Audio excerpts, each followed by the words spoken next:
Hey there, it's E Squared Photography. I'm Erin. And I'm Emily, and we are here to keep things simple and fun. Are you new to photography, or maybe you've been doing it a while, but you are constantly struggling with getting those sharp, in focus images that you want?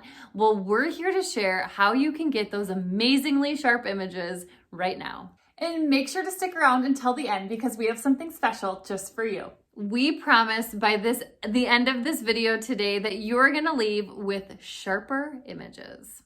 And for the best photography tips and tricks, make sure to subscribe to our channel and hit the bell for notifications of future videos. One of the biggest pieces where we struggled right away was we got way too comfortable shooting in automatic mode, and we were so scared to take that leap into manual mode.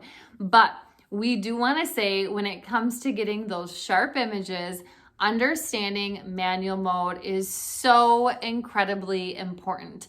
Understanding the three pieces of it and how it all works together is going to lead you to those incredibly sharp images. So what's the big deal about manual mode? Well, when you're shooting in automatic mode, your camera is basically saying, I'm gonna take a best guess at what I think your settings should be based on what I'm detecting in the surroundings. Whereas manual mode is giving you, the photographer, complete control over those settings based on what you really know. So remember, your camera is smart, but it's definitely not that smart. You are the one that has the smarts to adjust the settings and use manual mode. Let's look at one piece of manual mode that plays a really big role in getting those sharp and crisp images, and understanding it is so important. What it is Aperture. Aperture plays a big role in this, getting those sharp images. A low aperture for a larger group, for example, is not okay. So if you look at these two images here, another word for aperture is f-stop. We could shoot the top picture of the senior girl at like an f2.2, and we would be totally fine. She would stay completely in focus. But if we were to go down to the bottom one and shoot that at an f2.2, we are going to lose focus on all of the ladies in that picture. We are not going to get every single one of them in super focus. You might find that the ones on the end start to get blurry if you are going to shoot with an f-stop of 2.2. So you need to increase that f-stop to a higher number. Along with aperture comes shutter speed, another big piece of learning manual mode. Shutter speed is very important when you're thinking about getting those sharp images. So shutter speed does play a big role. If you have too low of a shutter speed, like let's say a 1/100 or a 1/60, that could cause a blurry image, especially in images like this one where the kids are running towards the camera. So with any sort of movement, shutter speed cannot be too low. So when thinking about our settings, what we like to do is we like to stay at about a 1/200 or higher. Most of the time it's much higher than a 1/200, but that's our general guideline. If it gets too low, then we need to look at adjusting something else. Comment below right now, what is your biggest frustration when it comes to shooting in manual mode? Another piece of advice we can give you to getting those sharp images is really dive into your camera settings, especially understanding your focus modes. You might see something like AFC, which is autofocus continuous, or AI servo if you shoot on a Canon,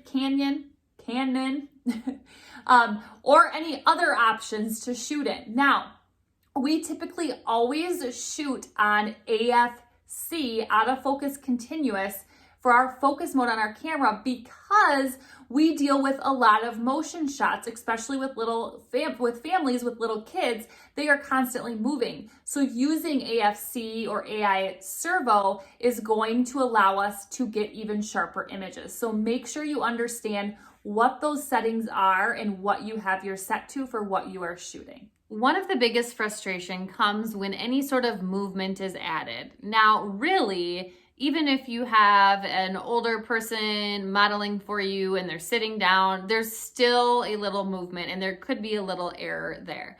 So really getting out and practicing with your focus modes, making sure that you're focusing correctly and with and without movement to make sure that everything is sharp no matter what.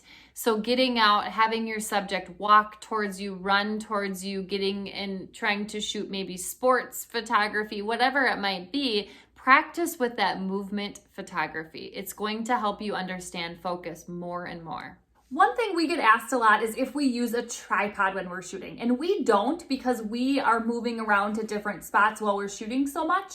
So the time it takes to set it up and take it down is just too much for us. Some photographers love it and that's great. So what comes in mind when we talk about that is using one really can help you stay steady.